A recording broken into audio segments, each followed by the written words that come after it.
പിന്നെ ഇപ്പം ആണെങ്കിൽ പണ്ടാണ് നമ്മുടെ വീട്ടിൽ ഡോഗ് വരുമ്പം അവർക്കാണെങ്കിൽ ഫുഡ് ഉണ്ടാക്കി കൊടുക്കാൻ എളുപ്പമായിരുന്നു. അപ്പം നടക്കാൻ പോകുമ്പോൾ കുറച്ച് ഡോഗ് ഫുഡോ അല്ലെ ബിസ്ക്കറ്റോ ഒക്കെ കരുതിയാൽ മതിയായിരുന്നു. ഇപ്പോൾ ആണെങ്കിൽ ഈ ഡോഗ് ഫുഡ് കഴിക്കാത്തവരുണ്ട്. അവർക്ക് വേണ്ടിയിട്ടാണെങ്കിൽ ചോറ് തന്നെ കൊണ്ടുപോകണം. അപ്പം നമ്മൾ ഈ ഷോപ്പിൽ നിന്ന് കുറച്ച് ഇത് വാങ്ങും, ചിക്കൻ്റെ ഗ്രേവി വാങ്ങാൻ കിട്ടുമല്ലോ, ഡോഗിൻ്റെ ഫുഡ് കിട്ടുന്ന കടയിൽ നിന്ന്. അതും മഞ്ഞപ്പൊടി അങ്ങനെ ഇട്ട് ചോറ് വേവിച്ചതും കുറച്ച് ബിസ്ക്കറ്റും ഡോഗ് ഫുഡും ഒക്കെ ആയിട്ടാണ് ഇപ്പോൾ പോകുന്നത്.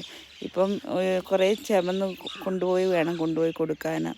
മറ്റേതാണെങ്കിൽ പകുതി ഡോഗിന് വീട്ടിൽ വരും, അവർക്ക് നമുക്ക് വീട്ടിൽ വരുമ്പം ചോറും അത് കൊടുക്കാൻ പറ്റും. കുറച്ച് ഡോഗിന് അങ്ങനെയായിരുന്നു. ഇപ്പോൾ വീട്ടിലോട്ട് ഡോഗ് വരാത്തത് മൊത്തം ഭയങ്കര ബുദ്ധിമുട്ടാണ്.